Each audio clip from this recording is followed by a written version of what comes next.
Right, Percy said, and I'm supposed to just simply buy that Kronos will leave the city and everyone I care about alone just like that? Yes, said the Titan. All he wants is Olympus. The might of the Olympians is tied to their seats of power. You saw what happened when your father's undersea palace was attacked.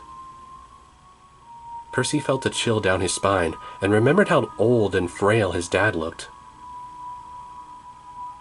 I can guess how hard that was for you, the Titan said. When Kronos destroys Olympus, the Olympians will become so weak they'll simply fade.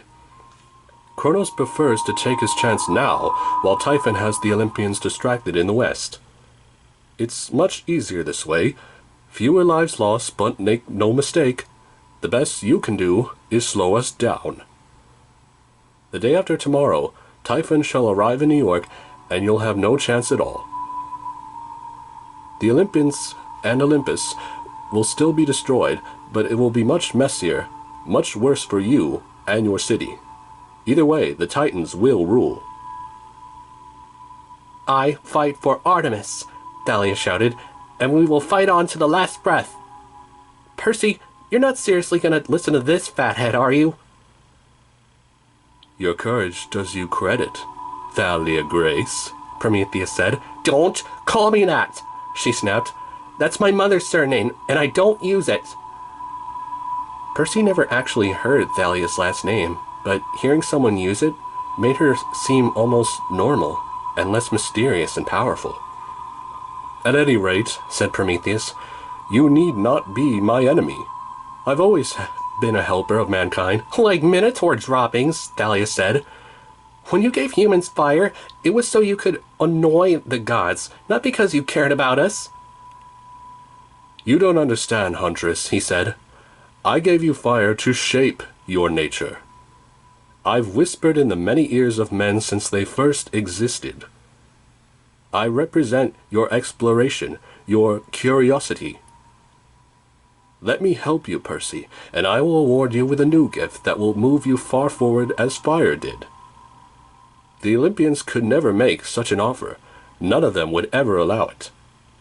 You know the Titans and their offspring aren't all bad. I know you've met Calypso. That's different, Percy said. Is it? The Titan asked. And how is that exactly? Much like me, she did nothing wrong, and yet she was exiled forever simply for being Atlas's daughter. We are not your enemies. Don't let the worst happen. We are offering you peace. Percy looked over at Ethan and said, I'm betting you're hating all of this. I don't know what you're talking about, Ethan said.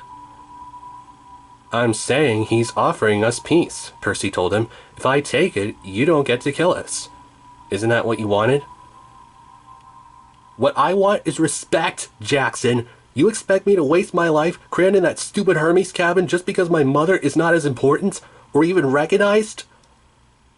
His words reminded of Percy of how Luke acted in the woods 3 summers ago, just before he ran away. Your mom's the goddess of revenge, Percy said. Are we just supposed to respect something as negative as revenge? Nemesis stands for balance, said Ethan. When people have too much good luck, she tears them down. Is that why she took your eye? It was payment. She swore to me I would one day tip the balance of power and bring the minor gods respect. It was a small price to pay. Wow, Percy said. Nice mom. At least she keeps her word, Ethan said. Unlike the Olympians, she pays her debts, good or evil. Right, said Percy. And so I saved your life, and you repay me by erasing Kronos. Yeah, and I suppose you can also explain how that's supposed to be fair? You little... Now, Prometheus said, we are on a diplomatic mission. Prometheus studied Percy as if trying to understand his anger. Then he smiled like he just picked the thought from Percy's brain. I can see it bothers you what happened to Luke, he said. I suppose Hestia didn't show you quite the whole story, but I can fix that. He reached out to touch Percy's forehead, and a light flashed before him. He saw Thalia and little Annabeth sitting in Mrs. Castellan's living room, while Luke was arguing with Hermes. Mrs. Castellan was making another sandwich in the kitchen. Why show yourself now? Luke argued. After all these years of running away, running into monsters, praying for your help specifically so many times, and nothing. And you let me here with her while she was stuck like that. Did you even care about what was wrong with her? Luke, you must not dishonor your mother, Hermes warned. Your mother did the best she could. As for me, I could not interfere with your path. The children of the gods must find their own way. Oh, so you're saying it was for my own good to stay stuck in this house and be cared for by a mental woman? I had to choose between that and defending myself on the streets? Just once, you could have said something a lot sooner. You could have helped when she grabbed me and said weird stuff about my fate with those glowing eyes and scaring me to death. Did you even know when I ran away, or even cared? Luke, I care very much, Hermes said, but you must understand that the gods cannot interfere with mortal affairs. It is one of our ancient laws, especially when our destiny... His voice trailed off, and he stared at the floor as if remembering something unpleasant. What? Luke asked. What about my destiny? You should not have come back, Hermes said. It only upsets you both. However, I see you are becoming too old to be on the run.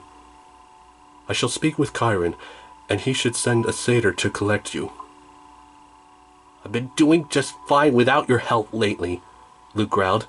Now what were you saying about my destiny?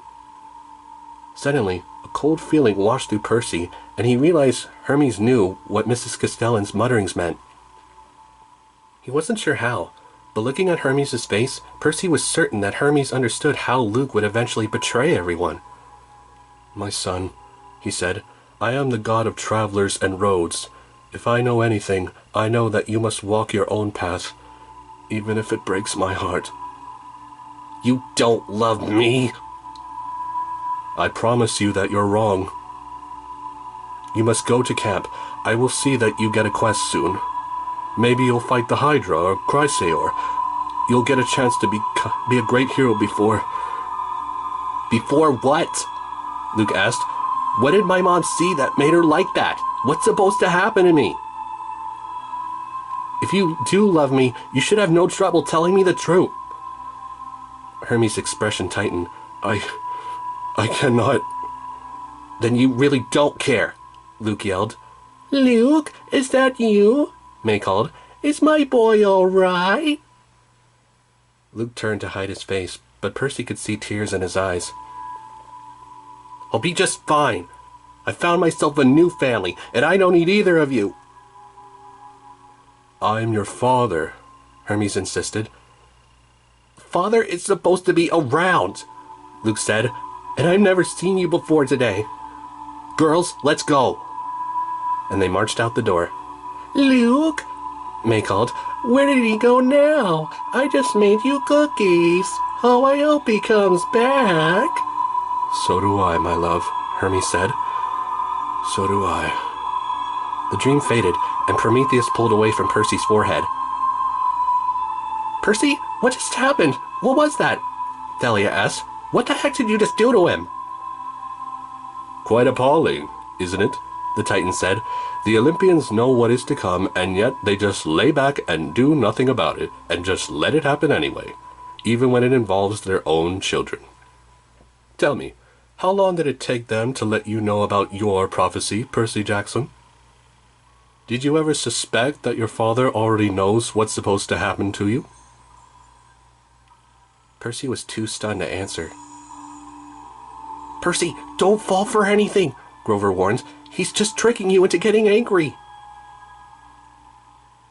Can you really blame Luke? The Titan asked. And what about you, Percy? Will you let yourself be controlled by your fate? Kronos offers you a much better deal. Percy clenched his fist under the table. As much as he hated what Prometheus was saying, he still hated Kronos even more. I'll make you a deal, he told the Titan. Tell Kronos to call off his attack, leave Luke's body, and go to Tartarus, and maybe then I won't have to destroy him. If you do change your mind by any chance, I have a gift for you. He snapped his fingers, and the Empusa put a 3-foot clay jar on the table. That's not... Thalia hesitated. It can't be, Grover panicked. Yes, Prometheus said. You recognize it. This originally belonged to my sister-in-law, Pandora. That's... Percy hesitated. That's Pandora's box? Oh, you modern mortals and your retellings, said the Titan. I still have no idea which fool started this whole box nonsense, but it was never a box. It was always this old pithus, a storage jar. I suppose Pandora's pithus doesn't have the same ring to it. I'm sure you've heard of the story. Pandora herself was given the job by the Olympians to guard this jar and all the horrible demons trapped inside. Demons of sickness, fear, death, despair, the original Empusa, malice, greed, old age, hatred, violence, pain, war, all that bad stuff. Now what I find curious about this story is that Pandora gets all the blame. She was told it should never be opened, no matter what, but her curiosity won her over. The next thing she knew, she got her punishment for it. And the ancient Greeks thought all the bad things that happened in the world was all because of her opening the stupid thing. The Olympians would have you believe that this is the lesson in the story. The fact that mankind should not explore or ask questions and should just do as they are told. Zeus designed this and used it to get revenge on me and my family. You see, they already knew she would open it, even before they gave it to her, and they were willing to punish the entire race of humanity along with us. This made Percy think about the vision of Hades and Maria when Zeus tried to kill their children just because he was scared of a prophecy. And Hermes? Why couldn't he have just tried to raise Luke better so Luke wouldn't turn evil? Percy thought to himself, what if Prometheus is right? And just what exactly did make the Olympians any better than the Titans? Also, Prometheus said, there was only one spirit that stayed inside. Do you know which one? Iolpus, Percy said, the spirit of hope. Very good, Percy, yes. Iolpus would never abandon humanity. Hope does not leave without being given permission. She can only be released by a child of man. I am giving you this as a reminder of what the Olympians are like. Keep Iolpus if you wish, but if you ever feel like you've seen enough destruction or too many deaths, just open the jar. Let Iolpus go, give up hope, and I'll know that you're surrendered. I promise you that Kronos will spare the survivors. Percy stared at the jar with a really bad feeling. He wondered if Pandora herself had possibly been ADHD like him, and that might have been what compelled her to open the jar. He could never leave things alone, and he didn't like the temptation. What if his prophecy all came down to choosing whether or not to open this jar? I don't want it, he said. Too late, the Titan said. The gift has been given, and it cannot be taken back. We shall meet again soon enough, Percy Jackson, the Titan promised, one way or another.